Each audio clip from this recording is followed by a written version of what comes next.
dia, pessoal. Meu nome é Fábio Akita e eu mudei um pouquinho o tipo da minha palestra, agora chamar de unidade, qualidade e futuro em vez de qualidade de projeto. Vou explicar por quê. Então, para quem não conhece, eu sou o Caleb,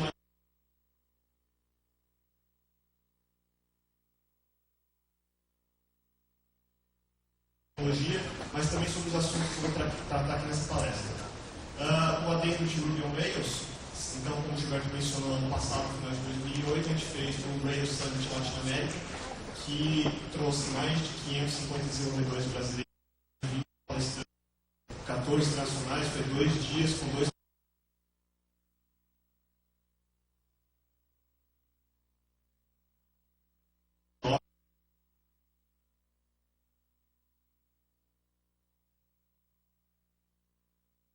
O Encontro Local Web a gente faz em várias capitais, a gente começou em Belo Horizonte, passou por Rio de Janeiro, Porto Alegre, Curitiba, Salvador. E aqui em São Paulo, para mim, essa aqui é a 5ª versão, tanto da minha palestra, da minha participação no Encontro Local Web, quanto da minha própria palestra. Refinando a palestra.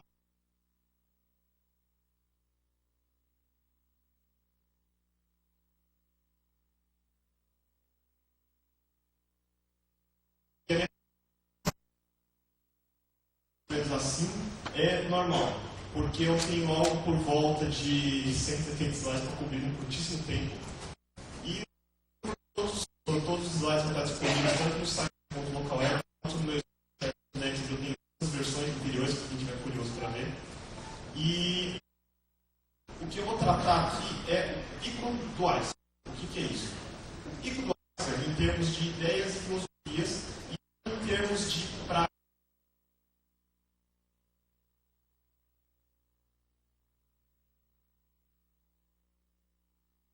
Grande de ideias para tornar uma palestra bastante provocativa de se pensar em diversos assuntos que parecem óbvios, mas não são tanto assim. E isso principalmente porque a ideia que a gente normalmente vai atrás de know-how, de saber como se faz as coisas, e eu costumo focar mais no know-how, que é por que as coisas. Etapa dessa palestra, a primeira eu vou falar coisas, vou começar justamente por software, que é justamente a minha área de desenvolvimento, então eu desenvolvo software já nos anos 90. Então,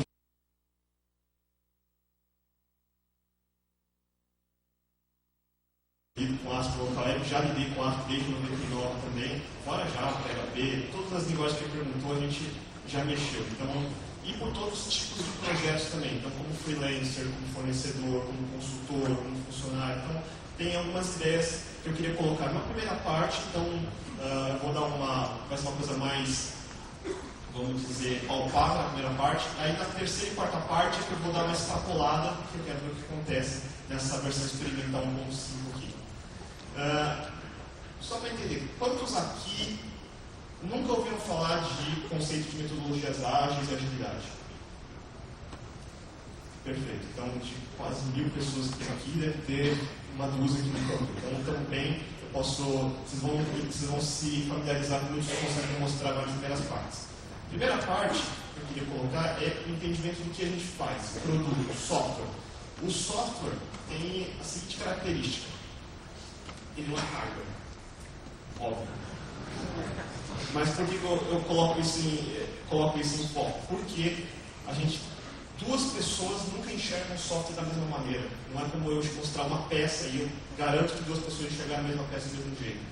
E mesmo assim, aliás, por causa disso, eu não consigo tratar o produto, que é uma abstração, da mesma forma que eu trato o produto real. Mas a gente tenta usar essa metáfora para conseguir organizar nosso trabalho. E a metáfora que a gente usa é a engenharia. Na engenharia, a gente começa com a blueprint e parte para a construção. A gente imagina a construção com esse tipo de trabalhador e acredita que no final a gente vai ter algo assim. Talvez. Aí vem algumas das primeiras discussões em termos de metáfora. Porque a primeira metáfora é justamente que o blueprint é a análise, design do código, e a construção é a codificação em si, que é uma coisa que a gente discute há anos sobre isso, e uma das conclusões que muita gente chega é que, na verdade, a programação e a codificação é a primeira parte, e a segunda parte é quase invisível que seria, entre aspas, a compilação, no momento que você gera um executável, que está executando, que é o trabalho repetitivo de fato, e não o trabalho cerebral, que é justamente a parte do blueprint. Então, partindo dessa troca de metáfora, a gente também troca o que a gente chama de codificador hoje para isso, que é um real arquiteto do software. Esse conceito é importante para entender, porque eu vou falar de pessoas e papéis também. Primeiro conceito mais real que eu queria tratar é justamente o conceito de contrato de escopo fechado. Então, no mundo ágil, a gente discute muito sobre isso, e para ser ágil, o contrato de escopo fechado é um não existe. Então, em termos conceituais, óbvio que no mundo real existe.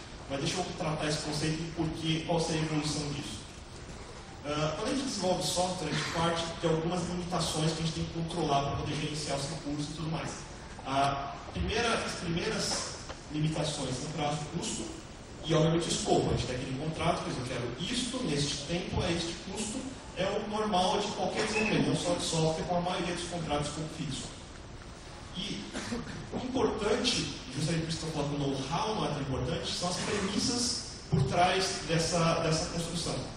A premissa disso é que eu consigo ter um futuro previsível, eu consigo ter um trabalho previsível, eu consigo ter custo e risco reduzido e garantia de entrega. Onde eu consigo organizar meu trabalho em etapas como essas, do requerimento até a entrega, do arquiteto até o codificador mais barato, até o cara de teste mais barato, até o cara de manutenção mais barato. E teoricamente deveria tudo funcionar. Só que tem um porém. Quando eu tenho 3 vértices fixos que nem esse, e no mundo real nada funciona exatamente fixo, alguma coisa vai ter que ceder. E o que cede normalmente tenta não ser nenhum desses pontos, e o primeiro que começa a ceder é esse cara aqui. É o cara que tem implícito. Então a qualidade sempre vai variar num triângulo de 3 pontos fixos que nem esse. E enxergar isso deveria ser óbvio, mas a gente precisa de alguns números para mostrar isso também. O número que eu gosto de mostrar é esse aqui, do Standish Group. Eles são uma organização internacional que fazem pesquisas pelo mundo, e a cada 2 anos eles lançam relatórios. Os critérios são meio discutíveis, tem muita gente que discute pelo sim, pelo não, mas vamos acreditar que isso seja mais ou menos um retrato dos projetos de software hoje em dia. O que eles encontram é que projetos que conseguem atingir as 3 pontas do triângulo são mais ou menos 1/3. O que eu chamo de fracasso médio é que uma das pontas falhou, no mínimo, e o total é que deu tão errado que foi cancelado. Agora, eu não sou estatístico, mas eu costumo sempre ter uma ideia na cabeça da seguinte forma. Se eu for jogar uma moeda, 50% para mim é a chance de acontecer na sorte ou no azar. Se eu estou fazendo menos de 50%, eu estou trabalhando contra o que eu deveria estar realmente fazendo. Então, alguma coisa não está encaixando nesse cenário. A primeira coisa que eu faço é sempre ser cético. Então, independente de quem diz qual a nova receita da moda, etc., se funciona ou se não funciona, inclusive o que eu estou dizendo aqui, então não estou dizendo que essa é a realidade, eu estou dizendo que eu sou cético, vocês também têm que ser, é questionar todas as premissas por trás de tudo que a gente fala. Então, a primeira premissa, futuro previsível. Então, se futuro, para quem funcionar, o futuro tem que ser previsível, vamos ver se ele é realmente. Quem nunca viu isso? Esse diagrama. Ok, desenvolvimento de software, existe um diagrama clássico que é a fundação da maioria das metodologias clássicas de desenvolvimento que a gente chama de waterfall, metodologia de cascata, onde justamente você tem as etapas de desenvolvimento bem definidas e ele vai caindo uma dependente da outra.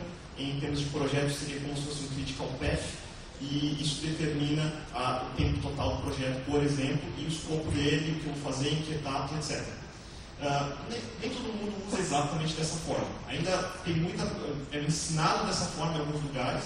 Muita gente usa um método um pouquinho adaptado disso, a gente pode discutir depois. Mas só para entender, esse modelo de waterfall foi explicado em 1970 pelo Winston Royce, e ele mesmo tem um paper, está disponível no Google, vocês podem procurar o PDF e baixar. Esse diagrama é o primeiro diagrama de 3 páginas desse paper. Logo em seguida ele diz isso. Então, ele acredita, mas sabe como funciona. E já dá opções logo em seguida. Opções de idas e voltas, de interações. Que depois a gente chama de, inventamos interação, agora não é mais waterfall, mas nunca foi, na verdade. Essa parte é interessante. E apesar que, mesmo assim, a gente divide as coisas desse jeito. E o originário, o cara que originou esse conceito já não faz mais isso. Então, vamos entender. Software tem um seguinte problema. A gente parte do princípio, seja eu sou o cliente, eu sei exatamente qual que é. O desenvolvedor não acredita que ele sabe exatamente o que ele quer. E a gente acredita que, sabendo exatamente qual que é, eu consigo dividir o trabalho em partes que vão se encaixar perfeitamente e que no final vão ter algo completo. Se fosse um hardware que a gente conseguisse dizer, são 5 peças aqui, 5 peças aqui, seria quase isso mesmo. Mas software funciona mais ou menos dessa forma. Eu tenho uma ideia do que é o software, o desenvolvedor tem uma ideia do que é o entendimento, a gente vai começar a trabalhar junto para descobrir como é que seria essa forma, rascunhar ela, voltar, refazer, refinar, até chegar num ponto bom que era mais ou menos o que o cliente queria. É mais ou menos assim que realmente funciona o desenvolvimento de software. Software, justamente por ser software, é criativo, ele não é um processo manual, ele é um processo de criatividade. Ele se assemelha muito mais a compor uma música, a pintar um quadro, a fazer um desenho, alguma coisa desse tipo. E esse tipo de coisa a gente não aprende, obviamente, do nada. Não é fazendo um livro de 24 horas ou aprender a ser programador, não é que nem criar tijolo. Não vou sair aprendendo dessa forma e chegar em softwares desse tipo. Então isso não vai acontecer. Então é só uma ideia. A outra coisa é justamente sobre o trabalho. Justamente por que esse tipo de trabalho não é um trabalho determinístico. Se fosse, eu deveria poder pegar 2 desenvolvedores, passar exatamente o mesmo requerimento, digamos que consiga o requerimento ideal, e eles deveriam sair com o mesmo software. E não acontece. Aqui só como exemplo, você não precisa entender o código, mas são 2 códigos que fazem a mesma função escritos de 2 formas diferentes. Então, esse aqui é um jeito de escrever, e esse daqui é outro jeito de escrever. A mesma coisa. Isso aqui é um exemplo simples, lógico. Varia muito mais do que isso. A variância é muito maior. A gente não pode ir atrás de cortar a variância, na verdade. A gente tem que evoluir nessa variância. Mas o fato é que ele é variante. E isso já é discutido há muito tempo. Um software enquanto craft, enquanto algo mais próximo de trabalho artesanal que depende de experiência, que depende de refinamento da arte, evolução e tudo mais. Então, eu queria só passar esse conceito inicial de como é a natureza de software, só para quebrar aquela concepção de que eu consigo ter um software distante que eu quebro um pedaço e não vai entregar certinho, que não acontece. Então, essa foi a parte 1, vamos parte 2 rapidinho. A parte 2 é uma volta ao passado, então agora eu não vou falar de software. Eu queria só passar alguns conceitos, que agora, por coincidência, eu estava pesquisando a respeito e acabou voltando em voga recentemente também. Começa a partir desse livro que eu gosto pra caramba, que é A Máquina que Mudou o Mundo, do Womack. E esse senhor me ensina o Ford, Henry Ford. Então, quem tem estudado um pouco de gerência e administração deve ter aprendido sobre Fordismo, sobre Taylorismo e sobre como o pessoal organizava a divisão de trabalho e eficiência no começo do século passado. Então, esse livro descreve exatamente essa história de como começou o Fordismo, a época da produção em massa, a eficiência da Ford e tudo mais. Então, vamos olhar algumas das premissas por trás disso. Então, acho que Ford não se explica muito. Linha de produção, várias etapas bem pré-definidas, várias pessoas com tarefas bem específicas, passando uma etapa de cada vez, exatamente que nem o waterfall que a gente viu agora há pouco. Premissas. Para isso tudo funcionar, essa linha inteira ser previsível de fato, isso é em hardware. Então, questão do carro. Então, eu preciso de um alto custo de planejamento. Eu preciso ter uma alta quantidade de overhead, engenheiros, gerentes, supervisores, coordenadores, máquinas, etc., para que eu consiga planejar uma linha que funcione perfeitamente. Isso também partindo da premissa, tanto no começo do século passado, essa era a premissa, de que mão de obra, por definição, vai ser sempre desqualificada. Essa era a premissa. Então, como eu vou ter gente que nunca vai evoluir, só sabe apertar 6 parafusos por 20 anos, então eu vou fazer um sistema onde se encaixam pessoas que encaixam 6 parafusos todo dia. Ponto. Então, essa é outra premissa. Terceira premissa é que todo esse custo de overhead, eu preciso escoar de alguma maneira. Eu preciso ter economia de grande escala para isso funcionar. Então, uma Ford, eu consigo fabricar 1 milhão de modelos naquela época, eu consigo fazer isso, e tem mercado que vai consumir isso. Daí eu consigo atingir aquele efeito de economia de escala. Eu consigo produzir uma grande quantidade, vender a baixo custo e dissolver os custos dele. Agora vamos mudar a perspectiva. A perspectiva no Japão, outro lado do mundo, na mesma época, mais ou menos, quando um senhor chamado Sakichi Toyoda, que tinha uma fábrica de tecelagem, decidiu que queria fazer carro. Isso depois da Segunda Guerra. Mais ou menos na época da Segunda Guerra. Então imagina um mercado que não é nada do mercado estável, não é um mercado que tem gente com dinheiro sobrando para comprar as coisas supérfluas, mas ele queria fazer carro. Então ele mandou o melhor amigo dele para os Estados Unidos para entender o que o Ford estava fazendo. Então vamos entender o que os americanos estão fazendo para ver se a gente consegue adaptar aqui. Ele foi, voltou e não gostou. Ele entendeu as premissas. Ele não ficou impressionado e voltou ainda com a pergunta: como vou produzir com qualidade, baixo custo, sem ter uma economia de escala? Esse começo de pensamento é o que levou o que a gente chama hoje de Toyota Way, ou o jeito Toyota de pensar. São filosofias, princípios e valores, não são técnicas. As técnicas surgiram a partir desse primeiro questionamento, que levou a Toyota de ser uma fábrica de selagem até ser uma das maiores fabricantes de carro do mundo. Hoje em dia a gente está no meio de uma crise, é muito difícil dizer como é que as coisas andam, mas enfim. Até, considerando o passado, era tudo muito bonito, estava todo mundo lá no topo. E são 14 princípios muito simples.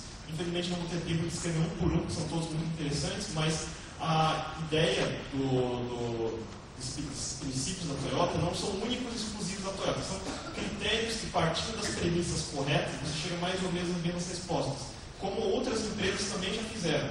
Então, por exemplo, a Southwest Airlines, uma empresa de aviação que durante 11 de setembro, aquela crise da aviação, uma das poucas que se manteve lucrativa. A FedEx, que nos anos 70 veio com a ideia de fazer entrega overnight, coisa que qualquer entrega levava um mês, antigamente era normal, eles vamos fazer o anormal, que é entregar no dia seguinte. Então, todo esse pensamento levou a essa linha de raciocínio diferente da linha de raciocínio fordista-taylorista. E Toyota Way, eu falo muito de Toyota, mas não é uma metodologia, não é algo a ser seguido, não é uma prática. Então, é um pensamento, é o que a gente chama de pensamento lean, um pensamento enxuto, que coloca no topo da cadeia entregar valor ao cliente em primeiro lugar, valorizar as pessoas que entregam esse valor, garantir um fluxo contínuo sem espera e desperdício, e otimizar a organização toda e não só em pequenos pedaços. São alguns princípios que estão por trás disso, que levam a uma caça ao desperdício, uma caça ferrenha a desperdício. Então eu estou sempre atrás de tirar desperdício. Para entender o que é desperdício, eu gosto de usar um exemplo que está no livro do Lean Thinking, que eu acabei de mostrar, que é a da Tesco, também não é software. Então é uma empresa que fabrica, entre outras coisas, lá na Inglaterra, refrigerante. Pensa uma latinha de Coca-Cola. Pensa quanto tempo, quando você pega aquela latinha de Coca-Cola distante, quanto tempo levou desde que ele era um pedaço de pau chita ou alumínio para chegar naquela latinha. Então vamos ver o que a Tesco fazia antes de começar a entender e aplicar os conceitos de Lean e de desenvolvimento enxuto. O processo todo passava por 8 empresas, havia 14 pontos de armazenamento no meio do caminho para aguardar um pedaço de cada etapa do processo. Você tinha repasse 30 vezes, então você vai repassar 30 vezes cada etapa da produção. Quase 20%, 25%, um quarto da matéria-prima era jogada fora, então a cada etapa você ia jogando um pedaço fora, e no final você tinha quase um quarto de tudo jogado fora. Pensa, cada 4 toneladas, uma tonelada jogada fora. Levava 319 dias para sair da matéria-prima até uma latinha, sendo que desse processo todo, só 3 horas era um real trabalho. Todo o resto era tempo de espera, armazenamento e transporte. Então, isso é real, isso não é só uma empresa. A maioria das empresas que trabalham no esquema fordista chega mais ou menos a isso. Em software, a gente também chega a isso. Naquelas mesmas etapas, a gente tem... Isso aqui é um exemplo que tem no livro de uma falar sobre o livro, mas enfim. Um exemplo que é comum, na verdade. Um projeto que dura mais ou menos 1 ano, sendo que o tempo de trabalho, de fato, é mais ou menos 1/3 desse tempo. Um projeto de 4 meses que leva 1 ano. Como é que você atrasa um projeto para chegar a 1 ano? Um dia de cada vez. Esperando, esperando, esperando. E esse é o processo que a gente está acostumado a considerar normal e é um processo que funciona hoje. Os desperdícios que o pessoal da Toyota, no caso Taiichi Ohno, foi o pai do método Lean, ele identificou, alguns dos principais são esses do mundo de produção. A gente tem mais ou menos os mesmos no mundo de software. Então, o que é produção, o que se produz em excesso, óbvio, é o que a gente desenvolve em excesso. O que é inventório, estoque, são os nossos requerimentos lá, uma pilha de requerimentos. O que seriam passos extras de produção, processo que a gente segue 100% sem saber por que segue, mas por que está lá. Tudo que a gente movimenta, handoff, entre equipes para equipes, ou entre pessoas para pessoas. Defeitos, que é uma coisa que eu gosto de dizer, mas defeitos, o fato de haver defeitos não é um problema. O fato de haver defeitos que vão passando pela linha é um problema. Então, errar, inclusive, mas é um conceito importante, errar dentro de um processo como esse não é um problema. O problema é você errar e não consertar. Vou chegar a isso daqui a pouco. Espera é um problema. Então, eu estou esperando o cliente, estou esperando o requerimento, estou esperando o design, estou esperando toda essa espera, exatamente o que soma aquele 1 ano no final do projeto. Transporte, então repasse de trabalho. Então tudo isso daí é desperdício. Tudo isso já foi descrito quase 10 anos atrás, em software também, num livro chamado Lean Software Development. Então existe essa linha de pensamento também em engenharia de software. Então, mais ou menos são os mesmos princípios por trás do princípio Toyota que são aplicados em software também. Aí eu só queria mostrar essa pincelada para dar uma ideia de que não existe só uma linha de pensamento, não existe só uma linha de agilidade, existem algumas linhas e essa linha vai em diversos mercados que não só software. Então, eu falei de Southwest, aviação, serviços, produção e assim por diante. E aí a gente chega na agilidade. E com a agilidade, a gente chega numa palavra mais na moda hoje em dia, que seria Scrum. Quem conhece Scrum? Pouca gente conhece Scrum? É interessante. Extreme Programming? Também pouco. Ok, então vamos lá. Existe hoje uma bateria de metodologias ágeis, existem hoje muitas consultorias que aplicam metodologias ágeis, existe muita gente vendendo metodologia como se fosse a próxima maravilha e assim por diante. Não funciona bem assim. O Scrum em particular, ele é super simples de entender, vou demonstrar aqui o Scrum em 5 minutos, nem isso. O Scrum em si, o processo todo dele, então aqui, óbvio, eu estou só mostrando o know-how agora, não o why, mas só para vocês entenderem como funciona esse processo. Eu não tenho uma lista enorme de requerimentos super detalhados logo no começo do projeto. Eu tenho uma coisa chamada backlog de projeto. E esse backlog tem mais ou menos todas as histórias que eu preciso, todos os requerimentos em nível macro que eu preciso para desenvolver esse produto que eu quero. Mas eu não sei se ele vai ser daquele jeito até o final. Existe um conceito de sprint, que são tempos fechados. Nesse tempo, a equipe de projeto junto com o cliente decide quais histórias vão entrar nesse tempo fixo. É um conceito de time box. Então, 2 semanas, 1 mês no máximo. E entram as histórias mais prioritárias do ponto de vista do tempo, que gera mais valor. Então, a gente puxa o valor primeiro para dentro para começar a produzir. Eu não vou começar a produzir a partir do que não gera nenhum valor, que deveria ser óbvio, mas quando você tem um monte de requerimento que você joga num grande chart, não fica tão óbvio assim.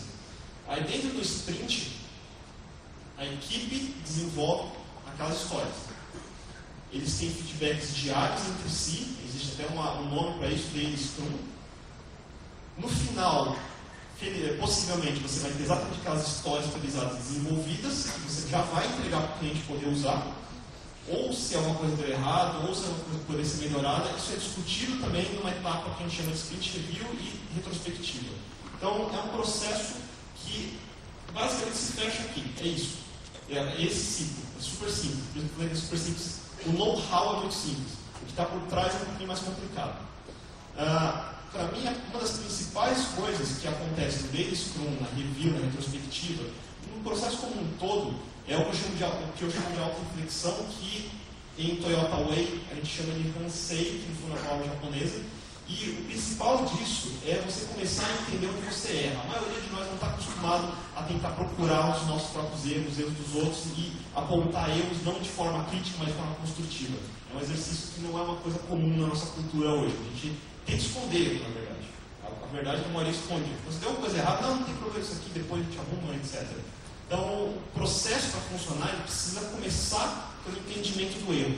Você começar pelo entendimento de que a gente vai errar, isso é garantido. É 100% garantido que a gente vai errar algumas ou várias vezes dentro de um único sprint.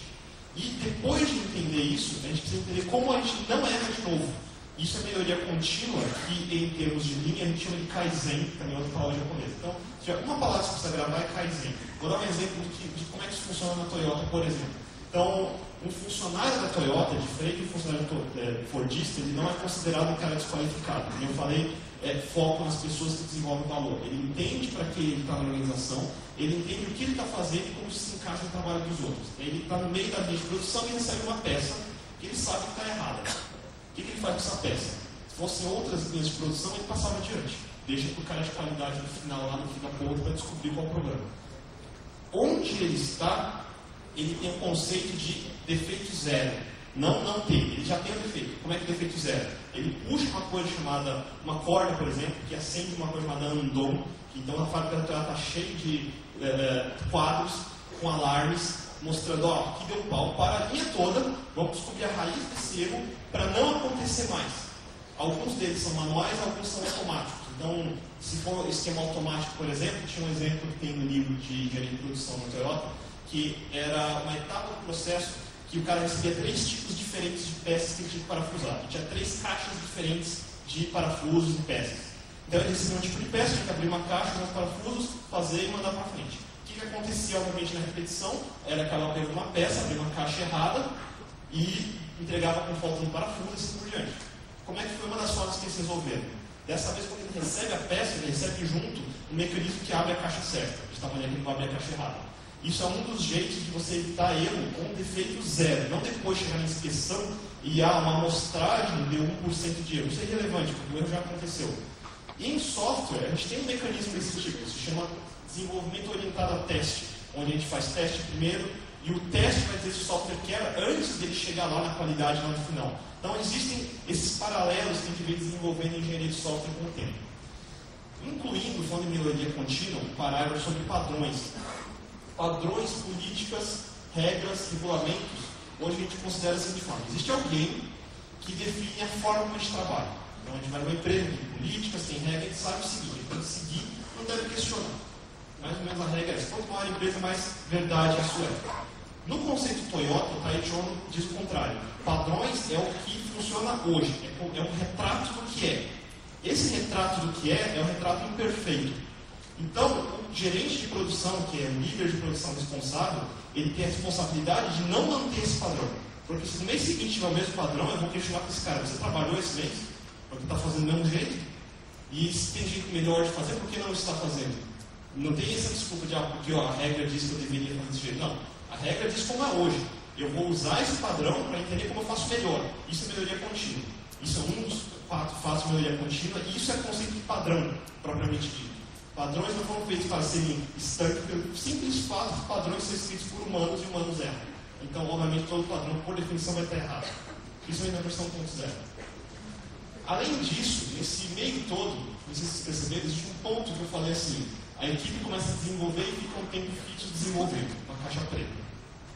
Essa caixa preta também não é uma caixa que é caótica. Muita gente acha que aqui, ok, jogou na mão do desenvolvedor, vai acontecer uma mágica e vai sair software. Não.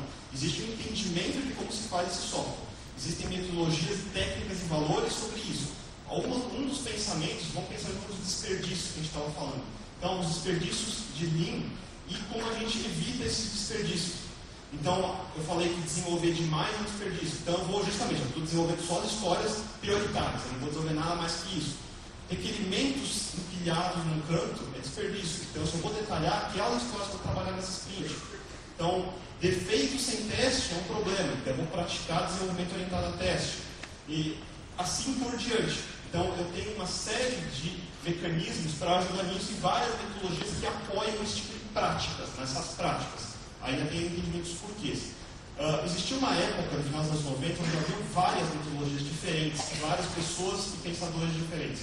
Eles se uniram num determinado momento e escreveram uma coisa que eles pretendiam que fosse a metodologia. Em vez de sair com a metodologia, eles saíram com um manifesto. E esse manifesto, que foi assinado por esses principais pensadores da época, tem 4 valores e não 20 mil práticas. E esses são os valores que a gente valoriza em desenvolvimento de produtos e de software, que são mais ou menos os mesmos, na verdade, que governam o Lean da Toyota. Então, não quer dizer que a segunda parte não vale, processos e ferramentas, por exemplo. Quer dizer só que a primeira parte é mais valorizada que a segunda. Então, indivíduos e interações, mais do que processos, tudo, coisa que funciona em vez de documentação, colaboração em vez de negociar, responder a mudanças do que seguir um plano. Ação em vez de seguir plano. Plano que nem estava falando, plano que muda. E é um conjunto de 4 valores e 12 princípios também. Isso é o manifesto ágil. O Scrum, ele implementa esses valores e princípios. Sem entender os valores e princípios, eu vou fazer exatamente que nem um cara que não sabe cozinhar. Pega uma receita, eu não sei cozinhar, eu tenho 15 itens, mas eu acho que eu não preciso desses 5, basta eu colocar na panela e vai sair um bom prato. Não vai. É mais ou menos assim. Eu não posso chegar no Scrum e falar, bom, eu uso sprint e eu tenho uma coisa aqui com um post-it na parede, então provavelmente eu sou ágil. Não, você não é. Então é só uma ideia de definição disso. Aí eu falei de contrato de escopo fixo, que é uma das premissas de não ágil. Então vamos falar premissa de ágil. Premissa de ágil necessariamente começa com um contrato de escopo variável, que eu acabei de falar. Vamos lá na premissa de novo. Premissa, somos péssimos em prever o futuro, então a gente não vai tentar. E naquele triângulo, Então, quando eu tinha escopo, prazo, custo fixo, qualidade variável, a gente tem que inverter certos valores aqui. A gente tem que inverter a qualidade do escopo. O escopo é variável e a qualidade passa a ser fixa. E não o contrário. Eu não passo, por definição, a fazer tudo que tem que fazer e qualidade se der tempo embutido.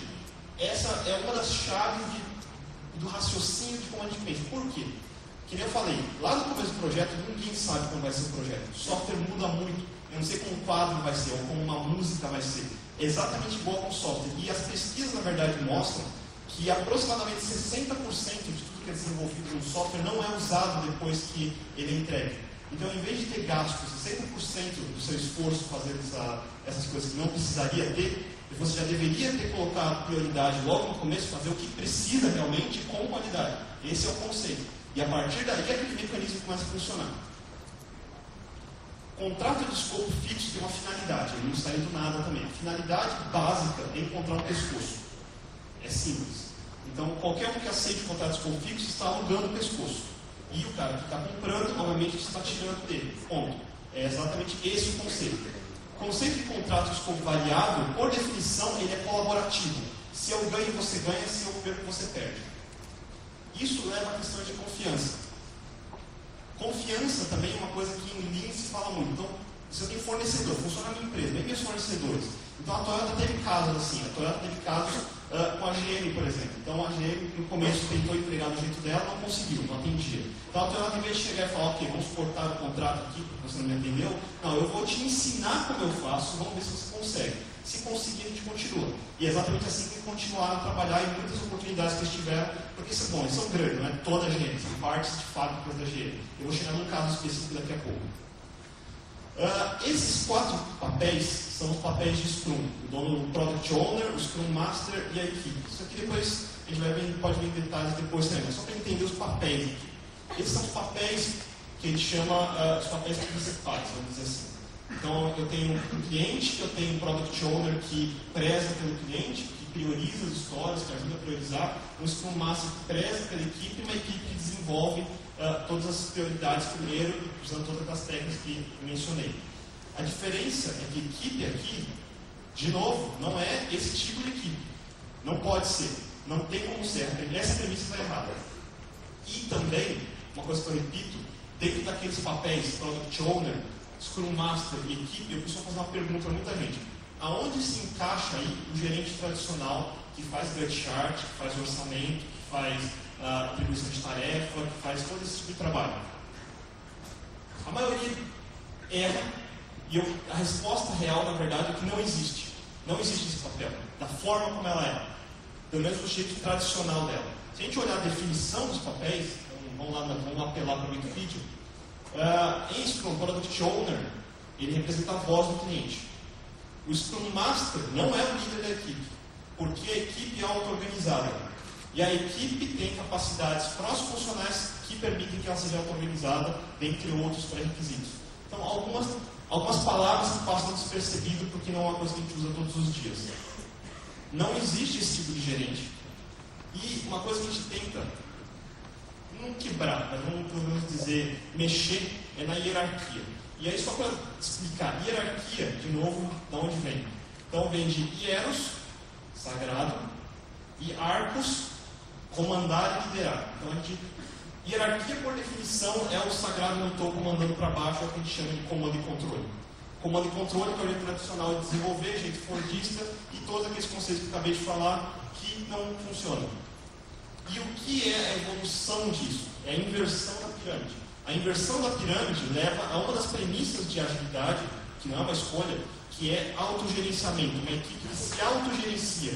Equipes que se autogerenciam. Se for que nem aquela foto que eu mostrei antes do calipto, parafuseiro de 6 parafusos, ele não vai se autogerenciar. Se o sistema não permitir, ele não vai se autogerenciar. Então, esse processo só funciona dessa forma. Mais ainda, porque em linha a gente fala em linhas organizacionais. Não é que eu pensar num único ponto. Porque se eu pensar em ponto, acaba caindo em alguns efeitos colaterais que nem esse daqui. Esse aqui é um Scrum.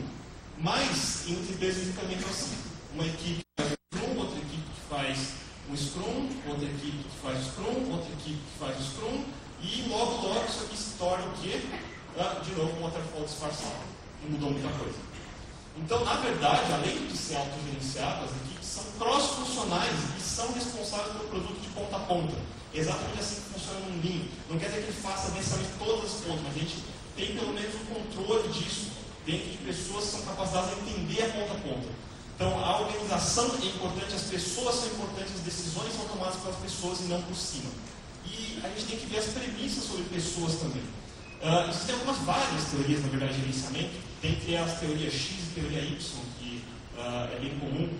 E a teoria X é autocrática e a Y é democrática, e essas são as premissas de cada teoria. O Fordismo é desse lado X. Então, onde a gente assume que pessoas são preguiçosas, precisam de controle, precisam de motivação, não são espertas, e normalmente não querem trabalhar. Então, é a partir desses princípios que eu aplico aqueles outros jeitos. Agora, se eu parto de outros princípios, eu tenho que aplicar de outro jeito. E isso também me leva, eu falei que o gerente tradicional não tem espaço, mas não é que o gerente não tem espaço. O que tem espaço é liderança. E liderança não é ditadura e não é o comando e controle. É um conceito que também é discutido bastante, chamado liderança servil. É o contrário.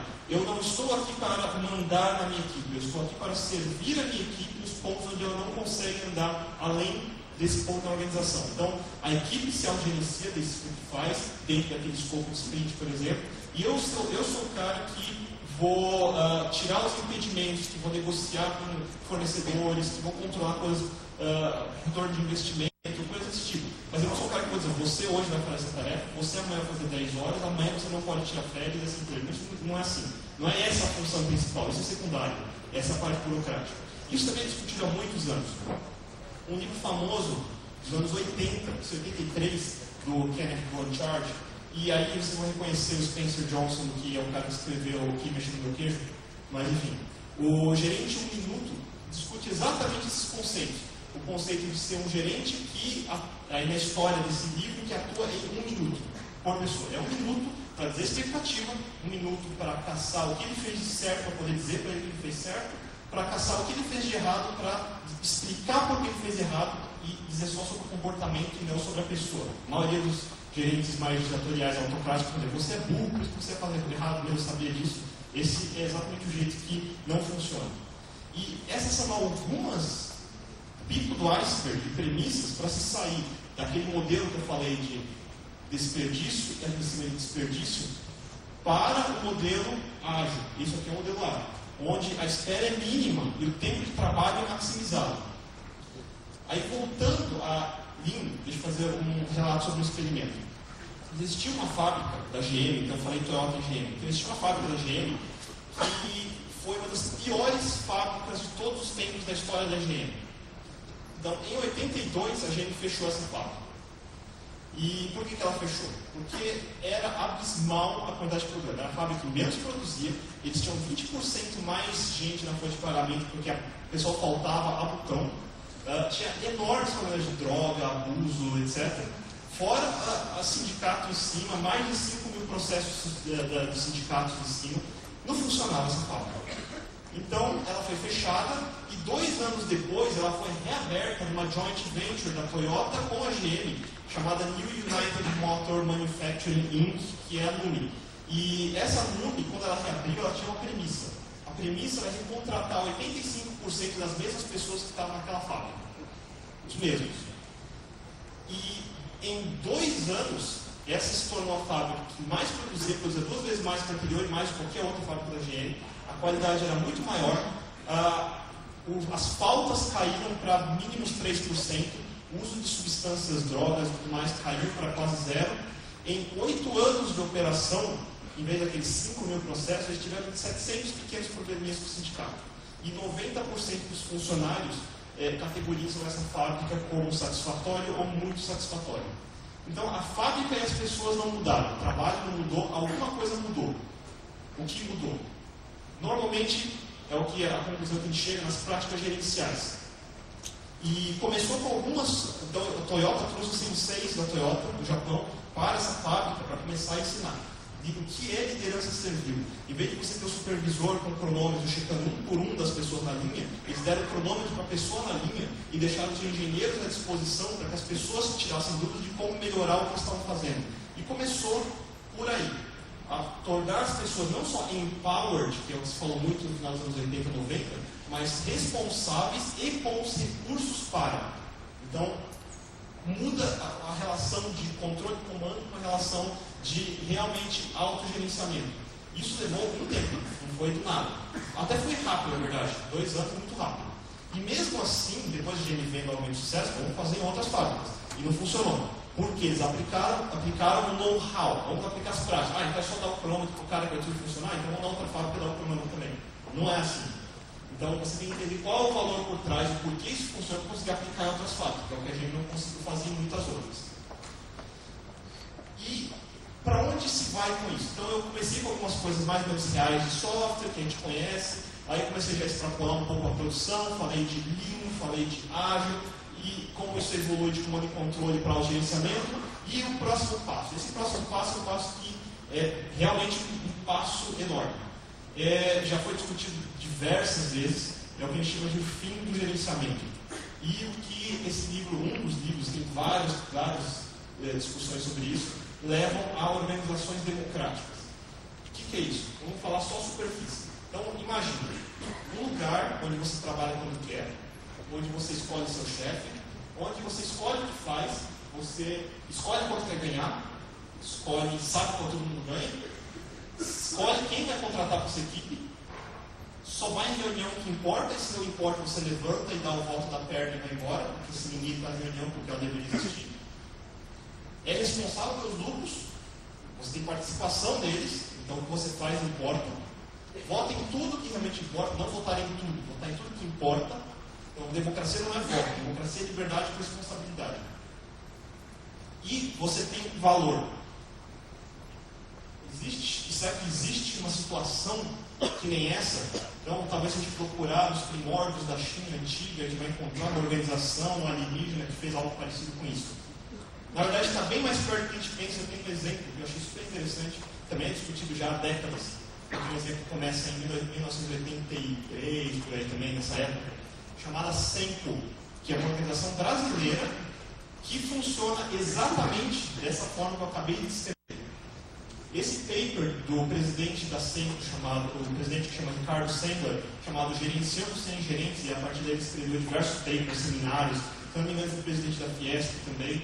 Então, é um brasileiro que assumiu a empresa do pai dele aos 24 anos, uma empresa que desenvolvia peças para a Marinha, que estava afundando, literalmente. Lembra anos 80, lembra de inflação, lembra todas as limitações que a gente tem no Brasil, que não é Estados Unidos. E ele estava exatamente naquele ritmo de microgerenciamento, comando e controle. Ele chegou a um ponto de estafa tão grande que, quando ele entrou em colapso, ele começou a repensar que alguma coisa estava errada. Então, ele começou a repensar a forma como ele trabalha, a forma como ele gerencia. E começou, isso não foi um negócio que ele abriu no livro, tem 10 páginas a aplicar. Levou 10 anos, 20 anos para se chegar no que a gente conhece hoje como o modelo da Senco, mas foram vários passos de melhoria contínua, quebra de padrões, quebra de paradigmas, empowerment, retiro de desperdícios, todos os princípios que estão ali por trás de mim e tudo mais, e que ele descreve já em dezenas de livros. Deve ser mais engraçado que os livros animados nos Estados Unidos que no Brasil, mas enfim. E ele tem exatamente esses conceitos, então, conceitos simples. Então, uma que eu acho interessante, ele falou nessa palestra que deu no MIT Sloan, sobre exatamente o case da Senco, e ele fala coisas óbvias. Por exemplo, coisa óbvia, RH contratando funcionário. Ele descreve essa palestra, que eu acho muito engraçado, que ele fala assim: o RH se apresenta com o Brad Pitt, o candidato se apresenta com a Angelina Jolie, eles fazem acordo pré-nupcial e todo mundo acha que vai viver feliz para sempre. É mais ou menos assim que funciona a contratação. E como é que funciona na Senco? Essa unidade de negócio precisa de certos tipos de especialidade. Então, vamos pegar candidatos no mercado. Quem vai ser afetado diretamente pode participar da contratação. Não é obrigado, mas se você vai ser afetado por isso, você deveria estar lá. Você vai conversar com todos eles, quanto tempo quiser, por quantos dias quiser. Vai dar a oportunidade desses caras virem também para dentro, para ver como funciona na real, e conversar com as pessoas. Se esse namoro, essa paquera, esse namoro funcionar, aí a gente vai falar em casamento. Não já casado no primeiro beijo. Enfim, que é o que a gente faz hoje. E é uma burrice, mas a gente faz. É engraçado. E se você for pensar friamente nisso, a gente faz várias coisas, que nem reunião. Eu fico numa reunião por 3 horas, eu não estou tendo absolutamente nenhum valor ali, eu estou lá vendo meus e-mails embaixo da mesa, todo mundo faz isso. Quando eu deveria simplesmente levantar e ir embora. Se todo mundo que tiver uma reunião que não tiver valor nenhum ali, levantar e for embora, aquela reunião deveria existir? Não. Óbvio, mas ainda assim a gente fica lá 20 pessoas por 3 horas falando coisas que não deveria estar sendo discutidas, porque não gera valor nenhum. E são coisas óbvias assim que eles discutem. Então, é um jeito bastante radical, por isso que eu falei como passo, mas não é irreal. Inclusive, tinha uma organização mundial chamada World Blue, que começou recentemente, uma organização sem fins lucrativos. Eles têm o objetivo de conseguir 20 mil organizações democráticas até 2020. Então, eles têm uma lista, que nem aqueles Fortune 500, etc., uma lista de várias empresas que são assim hoje, são dezenas já no mundo, que chegaram ou próximo ou estão a chegar perto do que a Cenco é, do que muitas das fábricas da Toyota são, do que a Southwest é e assim por diante. Agora, por que a maioria das empresas normalmente tem dificuldade de aceitar esse tipo de coisa? Então, vamos pensar, organizações são sistemas complexos. Sistemas complexos em um estágio de equilíbrio. O estágio de equilíbrio não é um estágio, vamos definir equilíbrio. Equilíbrio que nem física. Estado estático, quando todas as partículas do sistema estão em repouso e o total de força de cada partícula é perto de 0. É mais ou menos uma organização equilibrada. Ou então em equilíbrio dinâmico, onde as forças positivas e negativas se zeram no final das contas. Então, e a maioria das empresas foca em equilíbrio, foca em padronizar, aquele jeito ácido de padronizar, eles forçam a serem equilibrados. E é exatamente esse equilíbrio que, num determinado momento, quando o mercado tem as circunstâncias corretas, ele continua crescendo e logo em seguida ele começa a cair, como acontece com todas as empresas também. Entre duas empresas, a menos estruturada sempre vai ultrapassar a mais estruturada. Isso é uma constante. E isso, para uma empresa equilibrada, falta um ponto. Como eu faço uma empresa equilibrada, pensar da forma ágil, da forma lean, da forma democrática, que nem a Cenco fez? Eu preciso de entropia, eu preciso aumentar o nível de caos desse sistema. É que nem você tem um copo d'água e aquecer ele, eu preciso chegar num ponto de ebulição. Essas empresas não surgiram do nada. O Sandler não chegou lá, vou tornar a Cenco democrático, porque é bonito. Não, porque ele basicamente caiu no chão, desmaiou e o médico falou assim: se você não fizer nada, amanhã você vai estar com esse colete grudado no seu coração e é isso que você vai ter nos próximos 40 anos. Ele falou: bom. E fora isso, a empresa estava quase concordada. Ele até disse que a empresa tinha muito concordada. Então, porque é em crise. A Toyota não saiu com lindo nada. Logo depois de Segunda Guerra, tomaram 2 bombas nucleares lá atrás. Então, não foi do nada. É nos momentos de crise que você realmente tem que buscar alguma coisa. Você é forçado para você continuar fazendo do mesmo jeito que você vai cair.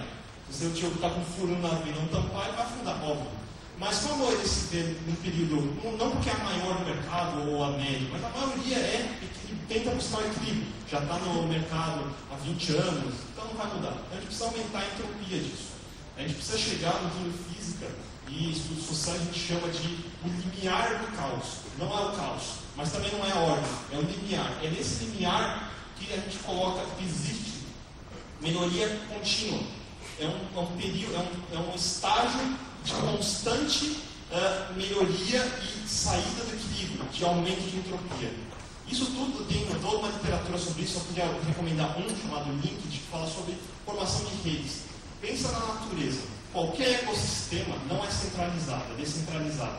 Eles não se formaram via ordem, não houve controle, eles se formaram simplesmente. E não foi aleatório, não existe aleatoriedade nisso. Existem, de fato, fenômenos.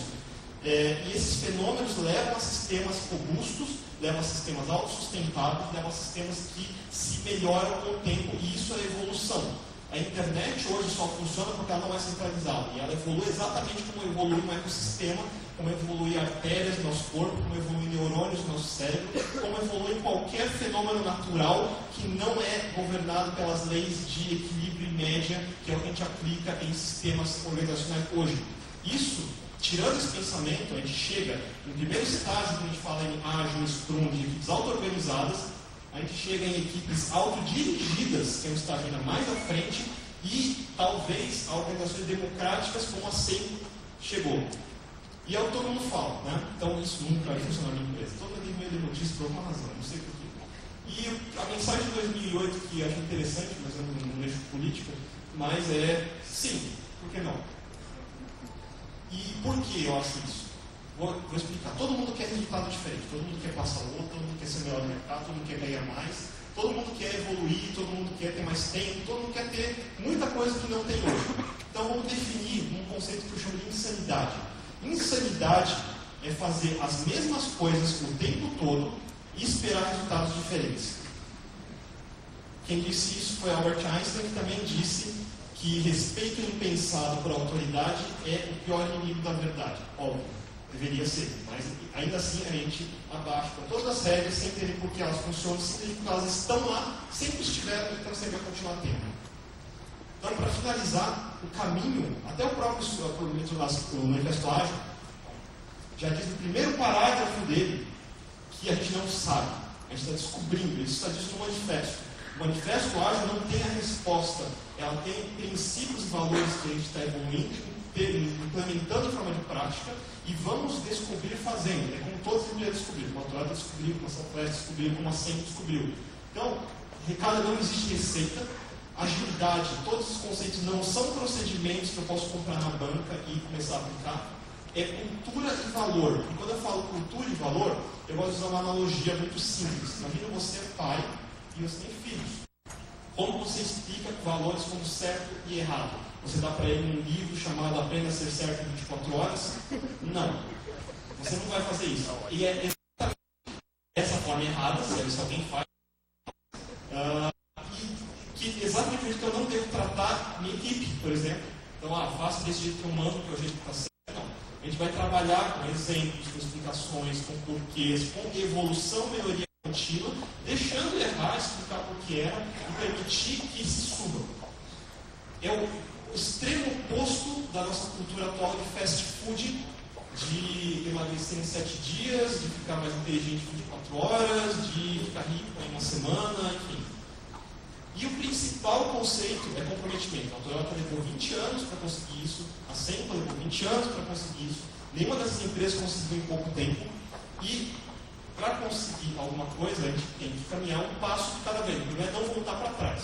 Melhoria contínua é errar, acertar e continuar. Errar, acertar e continuar. Aí alguém chega com uma metodologia mágica e muda tudo, agora a gente volta o erro tudo para o zero de novo e faz tudo outra vez. A metodologia mágica sempre falha por causa disso.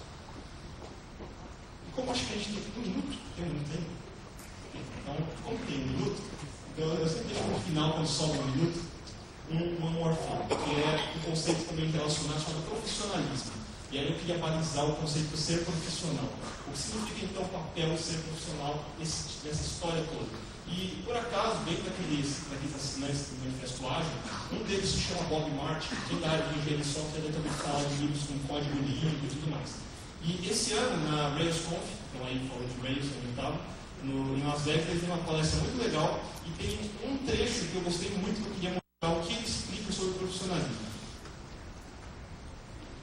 Can you be true? No.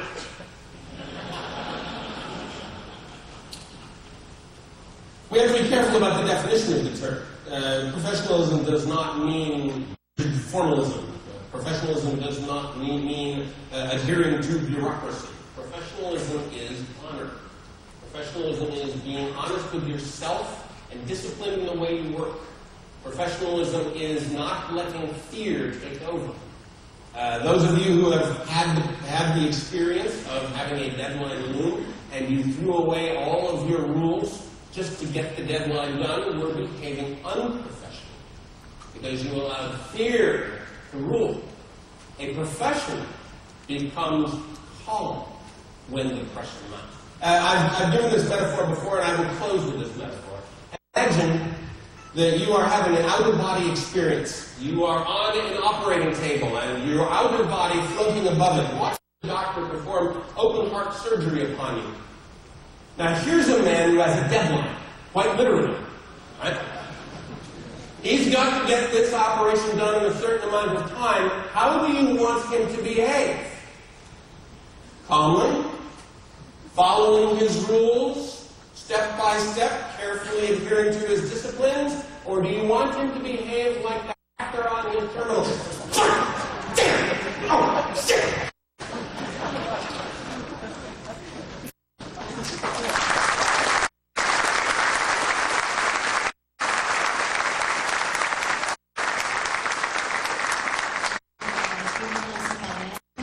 Vamos abrir agora para duas perguntas somente, porque a gente está com o tempo um pouquinho atrasado, então a gente vai abrir para duas perguntas. O Akita vai estar disponível no nosso stand da Local Web durante todo o dia, nos intervalos de almoço, coffee break. Então, caso alguém gostaria de continuar o tema ou fazer qualquer outro tipo de pergunta, poderá conversar com ele lá fora também.